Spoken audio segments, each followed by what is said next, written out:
दूसरा ब्रह्मास्त्र जब छोड़ा, उत्तरा का गर्भ में उत्तरा किया प्रार्थना को वाचा से छोड़ा। उत्तरा उवाचो पाहि पाहि महायोगिन देवो देव जगतपते न अन्नं तद अभय पश्य मृत्यु परस्पर। उत्तरा ने कहा, हे देवादित्य, हे ब्रह्मांड गोस्वामी, आप सबसे महान योगी हैं, कृपया मेरी रक्षा करें, क्योंकि इस दैत्यपूर्ण जगत में मुझे मृत्यु के पास से बचाने वाला आपको अतिरिक्त करने कोई नहीं है। तो मेरा पीछे पीछे ये प्रार्थना एक बार बोली, बहुत सुंदर प्रार्थना। पाहि पाहि महायोगिन देवो देवो जगतपते जगतपते अन्नं तव भयं पश्ये नान्यं तद्भयं पश्ये तत्र मृत्यु परस्परम। यत्र मृत्यु परस्परम्। ये श्लोक थोड़ा याद करना है। यह और जो प्रार्थना कृष्ण को विवाद में किस तरह प्रार्थना करना चाहिए। हमारे पास तो सबसे अच्छा मंत्र है हरे कृष्ण कृष्ण कृष्ण हरे हरे, हरे राम राम राम। ये तो है, लेकिन ये मंत्र भी अच्छा है।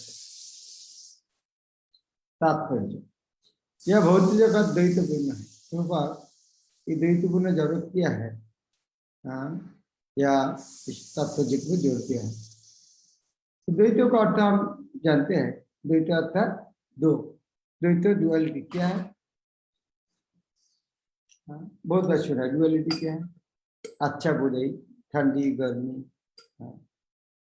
तो शुभ अशुभ, बहुत बढ़िया सुंदर अलग अर्थ भी दिया। ये द्वैतपूर्ण धारणा क्या है, द्वैतपूर्ण अर्थात जगत पदार्थ तथा आत्मा से निर्मित है, जबकि परम जगत पूर्ण रूप से आत्मा है। ये जगत द्वैत क्यों, बहुत सुंदर डेफिनेशन है। द्वैत दो चीज है, ये जगत में पदार्थ भी है, आत्मा भी है, लेकिन आध्यात्मिक जगत तो आत्मा से है। जो आध्यात्मिक जगत में भौतिक गुणों के लेश मात्र भी नहीं पाया। इस द्वैतपूर्ण जगत में प्रत्येक व्यक्ति झूठी ही जगत का समय पाने का प्रयास करता है, जबकि परम जगत में भगवान ही परम प्रधान है और अन्य सभी उनके अनन्य सेवक है। द्वैतपूर्ण जगत में प्रत्येक व्यक्ति अन्य सबसे ईर्ष्या करते हैं और पदार्थ तथा आत्मा के द्वैत अस्तित्व के कारण मृत्यु अपरिहार्य। मृत्यु अपरिहार्य क्यों, यह मृत्यु अपरिहार्य क्यों, बहुत सुंदर संज्ञा। क्यों मृत्यु अपरिहार्य है, क्योंकि पदार्थ तथा आत्मा द्वैत है, इसीलिए पदार्थ और आत्मा द्वैत होने के कारण कि आत्मा यह नहीं रह सकती ज्यादा, इसीलिए मृत्यु अपरिहार्य। शरणागत जीव के लिए भगवान ही एकमात्र अभय देता है। भगवान के चरण कमल की शरण ग्रहण किए बिना कोई भी इस भौतिक जगत में अपने आप के मृत्यु के क्रूर पंजे से नहीं बच सकता। अभिद्रवती मामीश शर तप्त आयुष विभो कामम दहोत माम नाथ मामे गर्भ निपत्तताम। उत्तरा कृष्ण को प्रार्थना कहे, प्रभु आप सर्वशक्तिमान, एक दहकता हुआ लोहे का बाण मेरी ओर तेजी से आ रहा है। मेरे प्रभु, यदि आपकी इच्छा हो तो यह मुझे भले ही जला दे, लेकिन वह मेरे गर्भों को जला कर गर्भवत न करे। हे प्रभु, कृपया मेरे और इतना अनुग्रह। तो ये प्रार्थना हमें सीखना चाहिए। हे भगवान, आपका यदि इच्छा हो, भगवान के साथ ज्यादा भगवान को ज्यादा परेशान नहीं करना चाहिए, एक मिनट एक बार न करना। ये प्रार्थना है, बहुत सुंदर है। हे भगवान, आपका इच्छा हो। यह घटना उत्तरा के पोते अभिमन्यु की मृत्यु के बाद की है। अभिमन्यु की विधवा पत्नी उत्तरा अपनी पोती का अनुसरण करती, लेकिन वह गर्भिणी थी और परम भगवत भक्त महाराज परीक्षित उसके गर्भ में थे। अतः उनकी रक्षा करना उसका परम धर्म था। माता के ऊपर बहुत बड़ा उत्तरदायित्व होता है कि वह शिशु की सभी तरह से रक्षा करें। अतः भगवान श्री कृष्ण के समक्ष अपनी बात कहने में उत्तरा लजाई नहीं। उत्तरा एक महान राजा की पुत्री, एक महान वीर की पत्नी और एक महान भक्त की शिष्य थी। बाद में वह एक श्रेष्ठ राजा के माँ भी बनी। यह सभी प्रकार से भाग्यशाली। कितना सुंदर है उत्तरा का, कितना महान थे। श्रुतोवाच उपधार्य वच तस्या भगवान भक्त वत्सल अपांडवम इदम कर्तुम द्रोणे अस्त्रम अपत्य। यह बहुत सुंदर है। भगवान का एक गुण है भक्त वत्सल। उपाधर्च वचस्तस्या भगवान भक्त वत्सल। श्री गोस्वामी ने कहा उपाधर्च वचस्तस्या भगवान भक्त वत्सल। भगवान वो प्रार्थना सुन से क्या कर, जब देखो अपांडवम इदम कर्तुम, सब पांडव शून्य करना चाहते हैं। द्रोणी अर्थात द्रोणाचार्य का पुत्र जो अस्त्र छुड़ा है, सारे पांडव को शून्य कर, अपांडव को करना चाहते हैं। इस दुनिया में पांडव का वंश नहीं रहेगा। तो भगवान भक्त वत्सल क्या किया, उसके वचन के धीराज से सुनकर अपने भक्त के प्रति सदैव अत्यंत भक्त वत्सल रहने वाले भगवान श्री कृष्ण तुरंत समझ गए कि द्रोणाचार्य के पुत्र अश्वत्थामा ने पांडव वंश के अंतिम वंश को समाप्त करने के लिए ही ब्रह्मास्त्र छोड़ा है।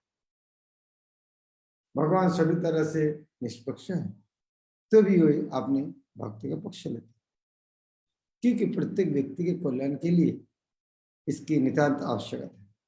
पांडव कुल भक्त कुल था, अतः भगवान चाहते थे कि विश्व के वो शासन चलाए। यही कारण था कि दुर्योधन दल के शासन को समाप्त करके उन्होंने महाराज युधिष्ठिर का शासन स्थापित किया। इसीलिए एक गर्भ में स्थित महाराज परीक्षित रक्षा करना चाह रहे थे। वे नहीं चाहते थे कि संसार पांडव कुल से विहीन हो जाए, जो भक्तों का आदर्श कुल था।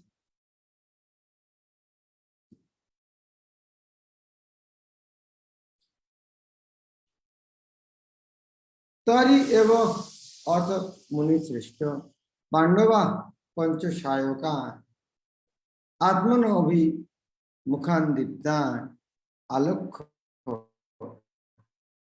अस्त्राणि उपादरु। हे महान विचारक, में अग्रणी उस दहकते हुए ब्रह्मास्त्र को अपनी ओर आते देखकर पांचों पांडव ने अपने अपने पांचों हथियार संभाले। कृष्ण धर्म है, लेकिन भक्त इस तरह, अरे कृष्ण धर्म हमको क्या करना है, कृष्ण को प्रार्थना हमको विशिष्ट। तो सारे पांचों पांडवों ने पूरा हथियार उठाया। ब्रह्मास्त्र परमाणु हथियार से भी सूक्ष्म है। यह पूर्व तात्पर्य में इसके ऊपर जोर देते हैं। ये परमाणु अस्त्र एटम बम और ब्रह्मास्त्र का फर्क क्या होता है, खास करके सूक्ष्म पर बहुत ज्यादा जोर देते हैं। अश्वत्थामा ने महाराज युधिष्ठिर आदि पांचों पांडव को तथा उत्तरा के गर्भ में स्थित उनके एकमात्र पुत्र मरने के लिए उनका ब्रह्मास्त्र छोड़ा था। और यह ब्रह्मास्त्र जो परमाणु हथियार की अपेक्षा अधिक प्रभावशाली तथा सूक्ष्मतर होता है, परमाणु बमों के भांति अंधा नहीं है। जब परमाणु बम छोड़े जाते हैं तो वह लक्ष्य तथा अन्य वस्तुओं में अंतर नहीं करते। वे बम मुख्य रूप से निर्दोष को हानि पहुंचाते हैं, क्योंकि इन पर कोई नियंत्रण नहीं आता। लेकिन ब्रह्मास्त्र ऐसे नहीं है। ब्रह्मास्त्र को पहुंचना, यह लक्ष्य को ब्रह्मास्त्र लक्ष्य पहुंचता है और निर्देश को क्षति पहुंचे बिना आगे बढ़ते हैं। ये ब्रह्मास्त्र के साथ भौतिक जगत का एटम बम का पार्ट था। वैष्णव वृक्ष तत्तेषाम् अनन्य विषय आत्मना सुदर्शनेन अस्त्रेण क्षणम रक्षाम बधाद्विम। सर्वशक्तिमान भगवान श्री कृष्ण ने यह देखा कि उनके अनन्य भक्त पर जो पूर्ण रूप से उनके शरणागत थे, महान संकट आने वाला है, उनकी रक्षा के लिए तुरंत ही आपने सुदर्शन चक्र उठाया। एक बार कृष्ण ने अर्जुन को नहीं कहा तुम ब्रह्मास्त्र लगा, नहीं, अभी देखा टाइम नहीं है। कृष्ण खुद ने भक्त वत्सल है बता दिया। अभी अर्जुन को नहीं बोला देखो ब्रह्मास्त्र लगा, तुम्हारी पत्नी को बचाओ, क्या पत्नी तुम्हारा बहू को बचाओ। एक बार भगवान खुद ने अस्त्र उठा लिया, उठा लिया। अश्वत्थामा द्वारा छोड़ा गया ब्रह्मास्त्र परमाणु अस्त्र के समान न था, समान तो था लेकिन उसमें तेज तथा उष्मा अधिक। यह ब्रह्मास्त्र अधिक सूक्ष्म विज्ञान की अवदान है। सूक्ष्म विज्ञान का अवदान क्या है? ये इस तरह केवल गर्भ है, लेकिन स्थूल ब्रह्मा परमाणु स्तर नहीं करता। यह ब्रह्मास्त्र अधिक सूक्ष्म विज्ञान की एक अवदान है, जो सूक्ष्म ध्वनि अर्थात वेदों में अंकित एक मंत्र का प्रतिफल है। इस अस्त्र का दूसरा गुण यह है कि वो परमाणु बम के समान आंधा नहीं, क्योंकि अन्य किसी पर क्षति के बिना केवल लक्ष्य पर ही इसका संधान किया जा सकता है। अश्वत्थामा ने इसे पांडु कुल के समस्त पुरुष व्यक्तियों को समाप्त करने के लिए छोड़ा था। अतः एक तरह से यह परमाणु बम से अधिक घातक था, क्योंकि वह सर्वाधिक सुरक्षित स्थान में भी प्रवेश कर सकता था और लक्ष्यों को कभी नहीं चूकता था। यह सब जानते हुए भगवान श्री कृष्ण ने तुरंत ही अपने भक्तों को रक्षा करने के लिए अपने निजी अस्त्र उठा लिया, क्योंकि वह भक्त कृष्ण को अतिरिक्त अन्य किसी को नहीं जानते। भगवद गीता में भगवान ने स्पष्ट रूप से वचन दिया है कि उनके भक्त कोई विनष्ट नहीं, वे भक्त द्वारा की गई भक्तिमय सेवा की मात्रा या गुण के आधार पर कार्यवाही करते हैं। यह बात अनन्य विषयात्मनाम शब्द महत्वपूर्ण है। पांडवगण स्वयं महान योद्धा होते हुए भी भगवान कृष्ण के संरक्षण पर 100% आश्रित है। हमारे पास कोई शक्ति को धन होने से भगवान को भूल जाते हैं, अरे क्या भगवान को जाना देते, लेकिन पंचपांडव इतना शक्तिशाली होते हुए भी भगवान के संग,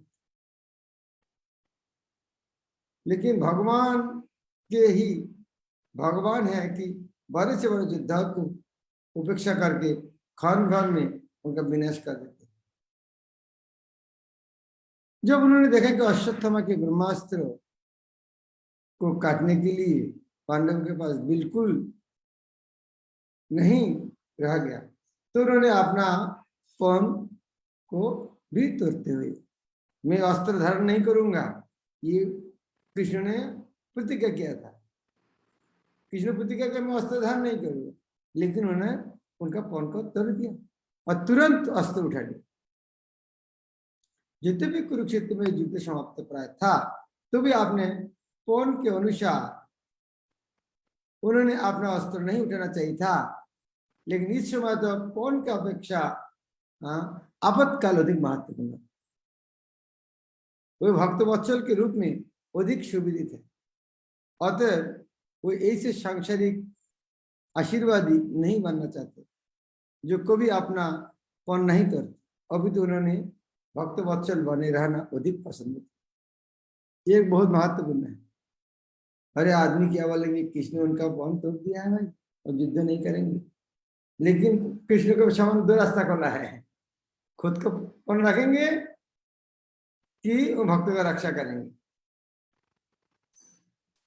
दो चैलेंज है, खुद का प्रतिज्ञा रखना है मैं अस्त्र धारण नहीं करूंगा, और अभी भक्तों को बचाना है। अभी भगवान ने तुरंत भूले कि अभी जो पवन के वो अस्त्र नहीं धारण करूंगा, यह तो अभी भक्तों को बचाना। आदमी मना किया निंदा करे बाद में लिखने का, यह है भक्त वात्सल्य। अंतस्थ सर्वभूतानाम आत्मा যোগেশ্বর হরি স্বমায়া अब्बीनत गर्भम बैराट्टा कुरुतंतवे। बैराट्टा बैराट राजा का कन्या बैराट्टा अर्थात उत्तराग कुरुतंतवे। कुरुतंतवे अर्थात महाराज कुरु की वंशवृद्धि की। परम योगेश्वर श्री कृष्ण प्रत्येक व्यक्ति के हृदय में परमात्मा रूप में निवास करते हैं। अतः कुरु वंश की संतति की रक्षा करने के लिए उन्होंने उत्तर का गर्भों को अपनी निजी शक्ति से आवृत कर लिया। एक तो ब्रह्मास्त्र से उनको रक्षा कर, इधर खुद का शक्ति से गर्भों का आवृत कर लिया। इसका नाम है पक्षपात। पक्षपात शब्द तो क्या है? पक्षी पक्षी के पास देखो अंडा और बच्चा जो रखते हैं, जो बेटे जाते हैं पक्षी, तो उनके पास जब जाएंगे नहीं तो हाथ से इस तरह करते, हाथ से इस तरह ढक देते हैं। पक्षपात करते हैं। पक्ष को पात या हमको इसको बचाना है, रक्षा करना, इसके पक्षपात। ये भगवान ने पुत्र को बचाने के लिए खुद ने गर्भ को ढका। परम जोगी भगवान यह क्या कहता है? जोगेश्वर हरि, भगवान जोगेश्वर सारा जुगों का मालिक। परम जोगी भगवान परमात्मा स्वरूप में अर्थात अपने पूर्ण अंश के रूप में एक ही समय में प्रत्येक व्यक्ति के हृदय में अथवा परमाणु के भीतर भी निवास कर सकते। जोगेश्वर शब्द का जादूगर। जादूगर क्या? जादूगर जो काम करते हैं समझना मुश्किल है। तो भगवान सारे ये जादूगर से श्रेष्ठ है, इसीलिए जोगेश्वर हर परमाणु के अंदर है, फिर भी उन्हें गोलक वृंदावन में रहता है। कैसे होता है? ये जोगेश्वर। अतः उन्होंने महाराज परीक्षित बचाने के लिए तथा महाराज कुरु के वंशों की रक्षा करने के लिए उत्तर के गर्भ के आच्छादित कर दिए। कृष्ण धर्म में है, फिर वो किया, इसीलिए ये कर्म जोगेश्वर। महाराज पांडु भी कुरु के ही वंशज थे। इस प्रकार धृतराष्ट्र तथा पांडु दोनों के ही पुत्र महाराज कुरु के वंशज थे और दोनों ही सामान्य रूप से कुरु कहलाते। लेकिन जब इन दोनों परिवार में मनोमालिन्य हो गए तो धृतराष्ट्र के पुत्र कुरु कहलाते लगे और पांडु के पुत्र पांडु कहलाने लगे।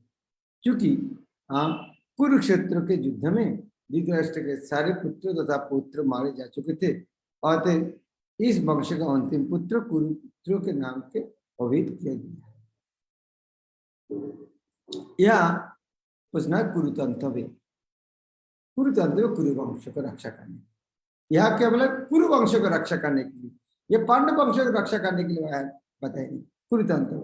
यह जो प्रभुपाद तात्पर्य दिया मेरा बहुत अच्छा लगा, क्योंकि प्रभुपाद भगवत गीता में तात्पर्य में पहला श्लोक में तात्पर्य में कहते थे, वो मेरे समझ में नहीं, आज पहली बार समझ में आया क्यों लगा प्रभुपाद।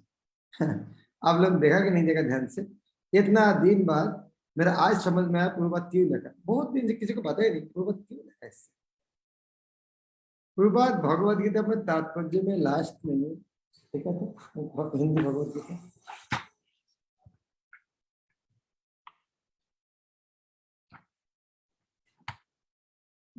वो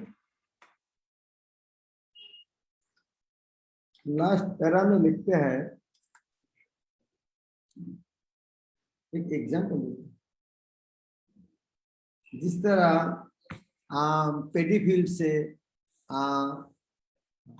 क्या खरपतवार उखाड़ना चाहते हैं ना, एकदम वो आज में समझ में आया क्यों लगा। मैं वहां से पढ़ रहा हूँ, अरे ये तो ये धर्म में मेरा है, सॉरी धर्म तो लिखा है, मैं रखो।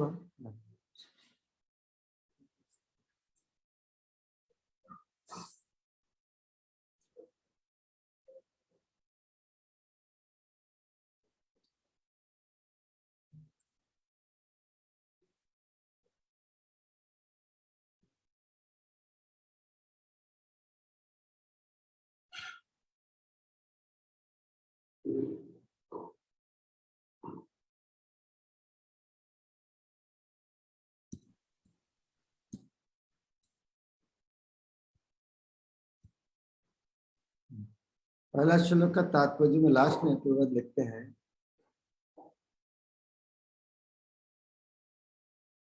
हाँ,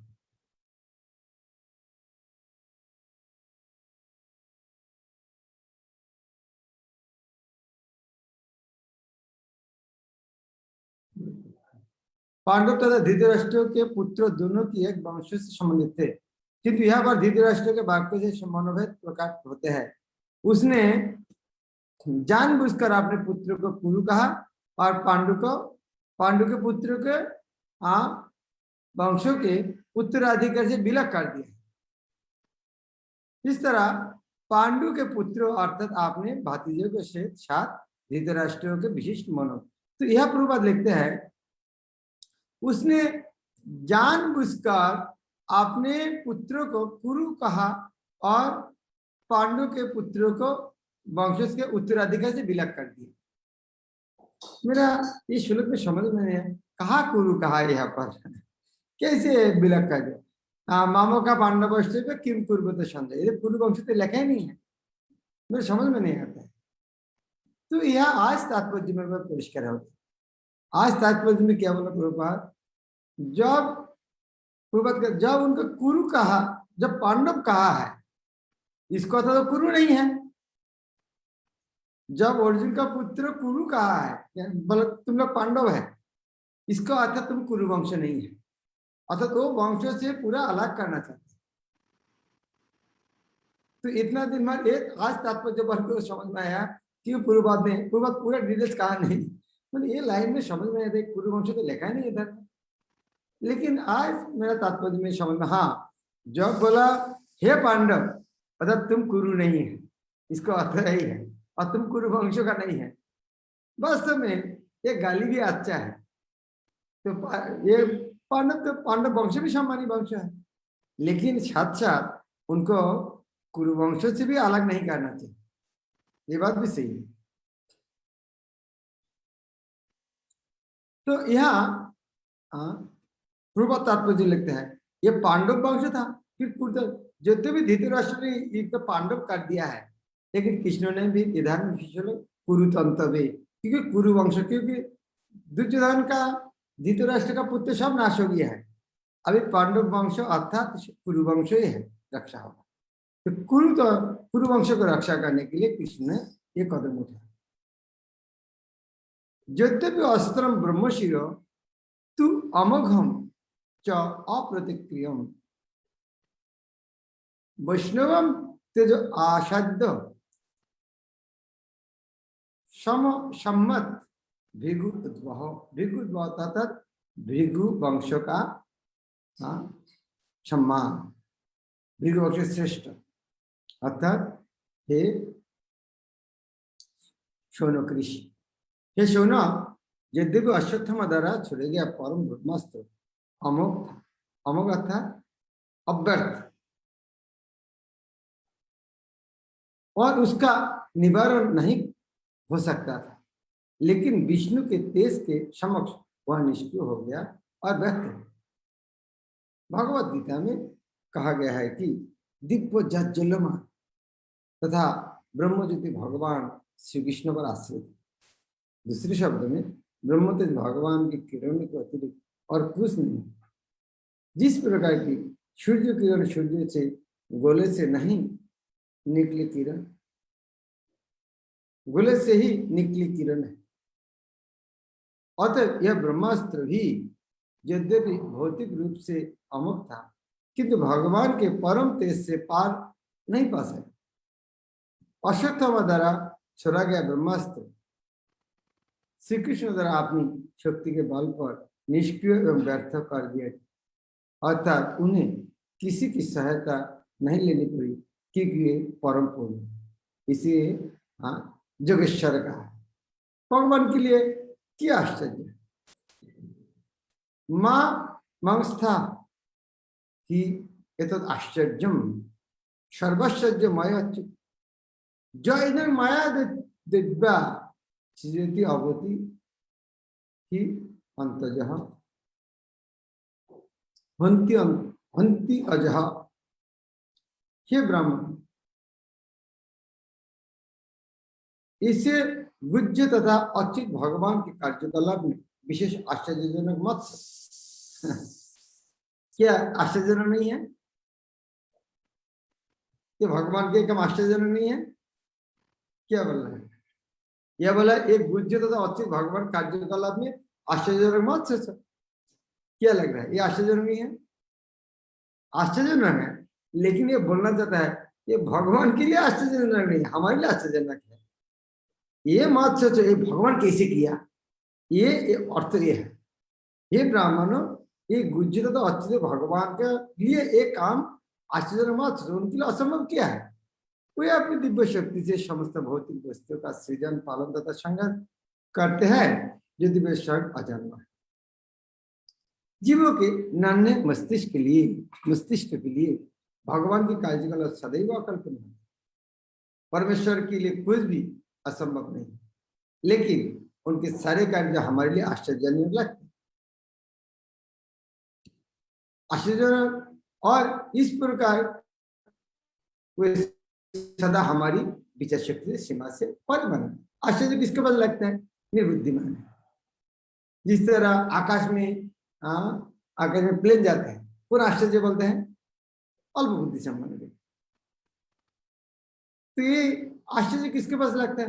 अरे भगवान इस तरह किया, कैसे किया है?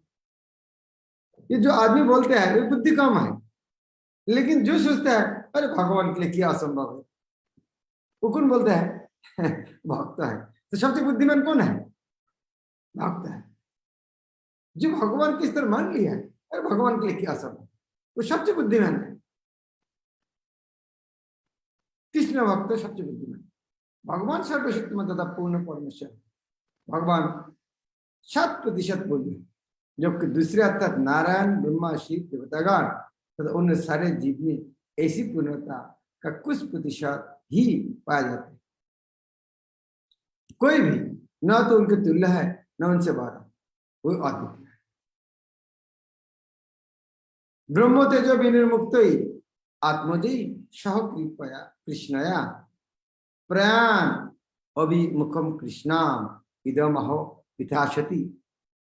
ब्रह्म तेजो विनिर्मुक्त, इस तरह कृष्ण का कृपा से जाओ उत्तरा ब्रह्म तेज से मुक्त हो गया, तब आत्मजयी सह कृष्णया, आत्मजयी आपने पुत्र के साथ द्रौपदी विषाद में था, प्रयाण अभिमुख, प्रयाण अभिमुखम, प्रयाण अभिमुख जा रहे थे। कौन? कृष्ण। कृष्ण को जब कृष्ण जा रहे थे सब समाधान हो गया है, उत्तरा भी बच गया है, सब समाधान हो गया। अभी कृष्ण जा रहे थे तब ब्रह्मदेव से मुक्त होगा, सब अभी स्वाभाविक है। तो इदमहो पृथाशति, इदमहो इस तरह बताए थे पृथाशति, पृथा कुंती देवी ने सती, सती क्यों बताया? सती शब्द अर्थ क्या है?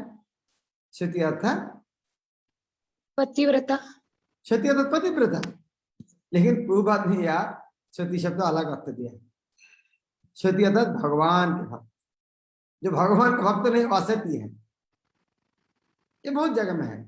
जो जिह्वा भगवान का गुण कीर्तन नहीं करते वो जिह्वा क्या है? असती। ये श्लोक आएगा भागवत। जो जिह्वा किसके लिए है? भगवान की सेवा के लिए। हाँ, जिह्वा असती एवं श्रुत दारिद्र्य श्रुत, जिह्वा असती दारिद्र्य, जिसका जिह्वा भगवान गुरु कीर्तन करते वो जिह्वा असती। यह पृथक सती का अर्थ भगवान कृष्ण का भक्त।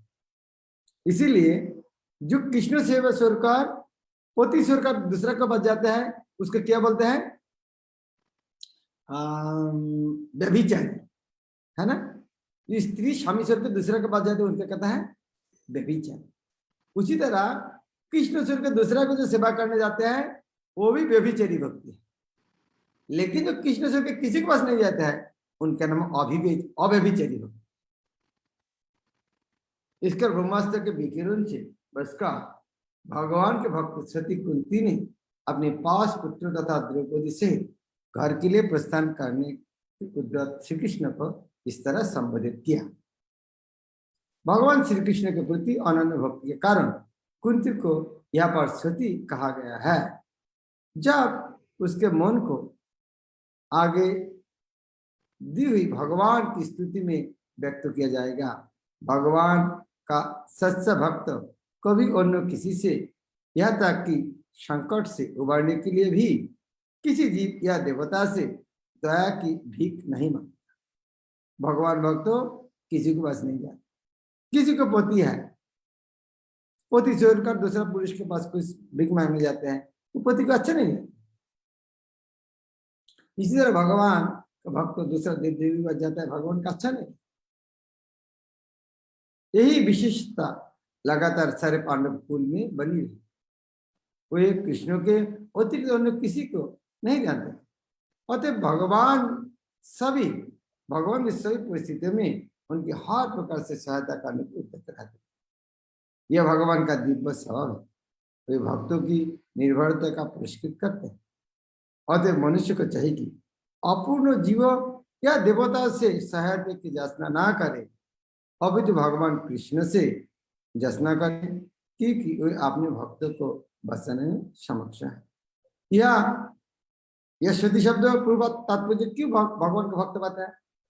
क्या कृष्ण ने इधर में कुंती को ज्यादा प्रेम करते इसीलिए वो सती महिला, इसीलिए नहीं, भगवान का भक्त है इसीलिए वो सती के रक्षक। वो सती है, वो कृष्ण जानते हैं, मुझको सबके किसी के पास नहीं, इसीलिए सती।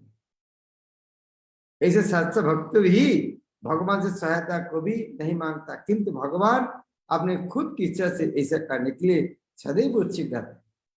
भगवान को बस भगवान के इस तरह भक्त चाहते नहीं भगवान के पास सती, लेकिन भगवान भी उत्सुक रहते हैं इस तरह भगवान को मदद करने। इसका आगे आप कुंती देवी की प्रार्थना, बहुत विख्यात प्रार्थना है। मेरा विश्वास है आप लोग बहुत बार पढ़ चुके इसको।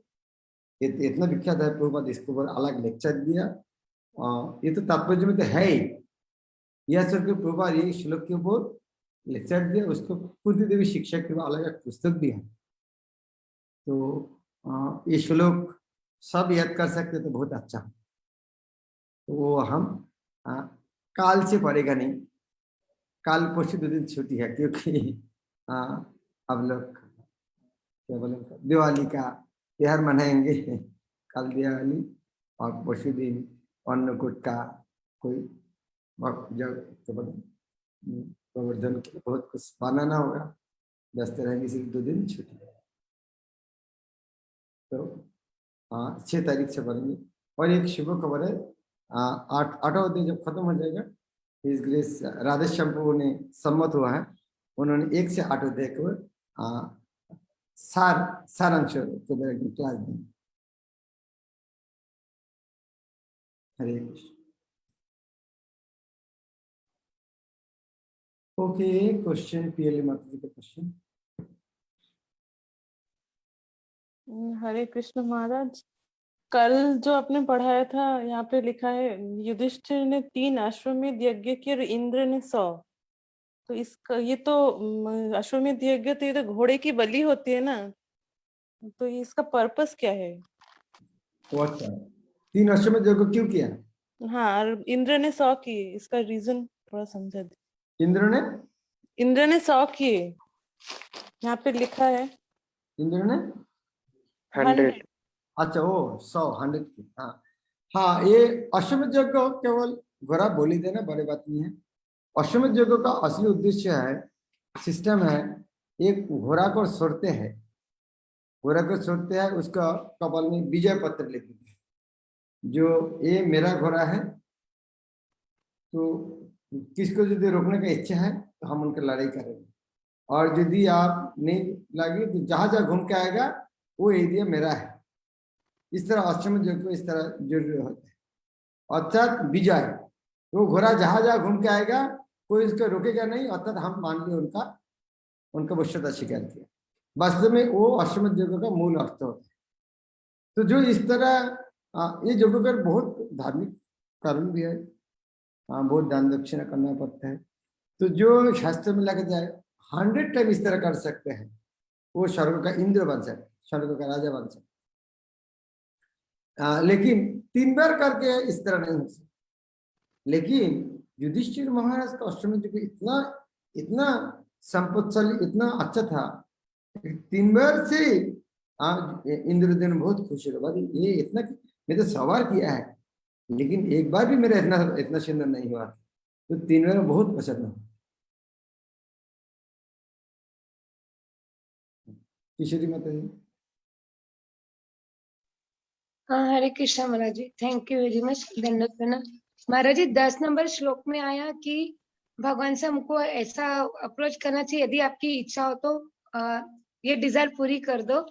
ऐसे एक बार गुरु महाराज जी ने भी ऐसा कहा था कि इनके क्वेश्चन का आंसर हमको डायरेक्ट भगवान से ये नहीं बोलना चाहिए ये कर दो वो कर दो, अगर आपकी इच्छा हो तो। और ये श्लोक नंबर 17 में दिया है कि भगवान भी सभी परिस्थिति में उनकी हर प्रकार से सहायता करने उद्यत रहते हैं। तो कोई डिजायर अगर भगवान के सामने प्रकट करते कि भगवान अगर आपकी इच्छा हो तो इसको पूरा कर दीजिए, स्पिरिचुअल डिजायर तो देखते वो पूरी नहीं होती है, तो ऐसे इसमें क्या कंटिन्यू प्रेयर करना चाहिए या फिर वेट करना चाहिए, कैसे क्या? हाँ, भगवान के से प्रार्थना करना चाहिए, भगवान के प्रार्थना करना चाहिए। गुरु महाराज बोलते हैं ये छोटा बच्चा सीधे माता बस मांगते हैं, बड़े होने के बाद नहीं मांगते। तब भक्ति में छोटे बच्चे हम मांग सकते। एक छोटे बच्चे के बड़े आदमी की तरह आचरण करना नहीं, हम भक्ति में छोटे हैं, हम भगवान के पास मांगते, भगवान ये दीजिए बोल सकते। तो ये मांगना, बच्चा पिता माता का मांगते हैं, पिता माता खुश भी। लेकिन जब धीरे धीरे भक्ति बढ़ेंगे तो भगवान को विरक्त नहीं करना चाहिए, डिस्टर्ब नहीं करना चाहिए। हाँ, भगवान के पास उनके सेवा के लिए, भगवान ये आपका संतान सब दुखी है, इनको सर्व भक्त बनाओ, मैं उसकी कृपा कर आपका सेवा कर सकती। मैराथन महीने चलते हैं, सारा दुनिया में कितना वक्त आपको कितना सेवा कर रहा है, ग्रंथ विधान कर रहा है।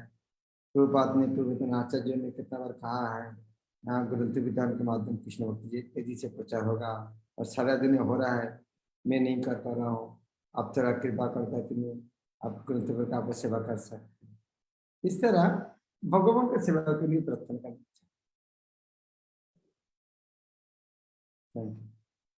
गौरी आज क्या सुनाओ?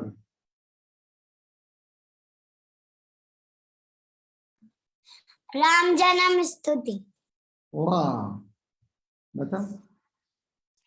ब्रई प्रकट कुपाला दीन दयाला कौशल्यारितकारी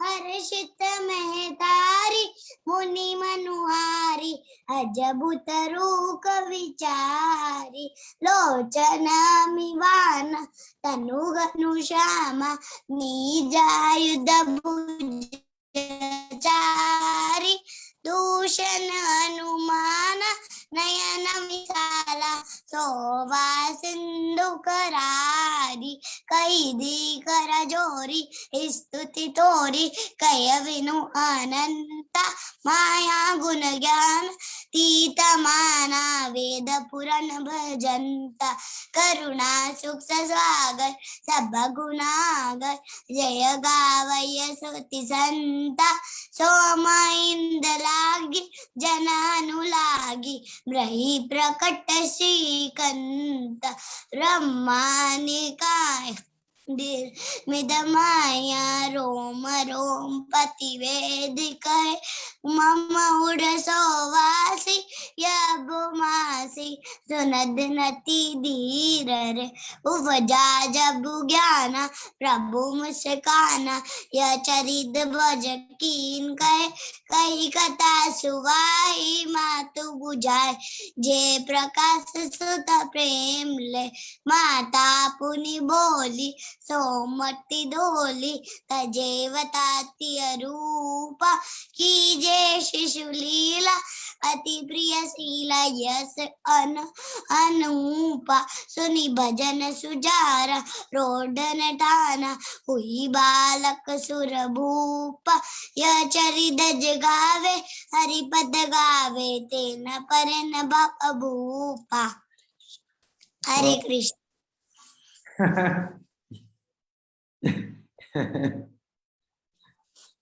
तो कितना दिन लगेगा याद करने? बहुत दिन का याद हुआ मुझे। वाह, 10 दिन में? बहुत दिन हो गए। बहुत दिन हो गए। वाह। कैसे याद कर सकते इस तरह? हैप्पी दिवाली। हैप्पी दिवाली कैसे याद कर? हम याद नहीं होते। याद करने की टेक्निक क्या है? एक लाइन रोज मम्मा ने याद करवाई। अच्छा, रोज एक एक लाइन करना है? हाँ अच्छा, तो फिर तो फिर हो जाएगा। हाँ। थैंक यू, ये टेक्निक सिखाने के लिए धन्यवाद। अब आना दिवाली पे घर पे। अच्छा, ये कब से सीखने के लिए जाएंगे तो ये श्लोक कैसे याद करना है? तो एक साथ नहीं करना, एक एक लाइन ही रोज करना है। ठीक है, थैंक यू। ओके, मुकुंद मुरली। हरे कृष्ण महाराज, धन्यवाद प्रणाम। महाराज जो श्लोक 6 में जो वो कंपेयर किया है कि युधिष्ठिर महाराज के 3 यज्ञ और इंद्र के 100 यज्ञ से के समान ही भाव्य थे। सो उसमें श्लोक में तो कहीं ऐसा नहीं है कि कृष्ण ने श्री कृष्ण द्वारा करवाए गए थे, पर ये क्या ऐसा सोचना ठीक है कि प्रभुपाद जी ने लिखा है कि otherwise it was not possible कि 3 यज्ञ युधिष्ठिर के जो हैं उसके कंपेयर में, इंद्र के कंपेयर में इतने उस लेवल के इतने भव्य होंगे, या उसका इंद्र के कंपेयर किया गया है उसमें। तो इसीलिए संभव है कि बिकॉज भगवान स्वयं मौजूद थे, उन्होंने उनकी सहायता से हुए थे वो। कौन सा श्लोक? श्लोक ये 6 नंबर। भगवान श्री कृष्ण महाराज युधिष्ठिर से 3 अश्वमेध श्रेष्ठ अश्वमेध यज्ञ संपन्न करे और इस तरह पवित्र ख्याति सौजन्य कर्नल इंद्र की तरह ही सर्व दिशा में फैल गई। हाँ, तो इसमें श्लोक में देखिए अब कहीं है नहीं कि कृष्ण ने करवाए, तो ट्रांसलेशन में इसलिए माने कि वहां कृष्ण थे, स्वयं भगवान थे, इसलिए उन्होंने करवाए। हाँ, ये कब हुआ? जब हुआ था तो कृष्ण धर्म में थे ना, कृष्ण। हाँ नहीं, हाँ करेक्ट, बस इस श्लोक में मेंशन नहीं किया हुआ है। श्लोक में नहीं, लेकिन वहाँ उसी टाइम जो हुआ ये कृष्ण का निर्देश में हुआ। दूसरी जगह में वर्णन है, क्योंकि जो कुछ हो रहा है कृष्ण का निर्देश में हो रहा है। That's correct. तो इसीलिए मानना चाहिए कि ये उनके 3 यज्ञ जो करवाए थे वो उतने ही भव्य थे जितने कि इंद्र के 100 यज्ञ के भव्य होने के बराबर, बिकॉज भगवान स्वयं मौजूद थे वहां पर, इसलिए। ठीक है, थैंक यू दिस क्लैरिफिकेशन। तो काल से हम, कल नहीं, काल को छुट्टी है 6 तारीख, कुंती देवी का प्रार्थना। तो कुंती देवी प्रार्थना करने के बाद आपको बहुत रेस्ट मिलेगा, छुट्टी मिलेगा। भगवान हरे कृष्ण महाराज।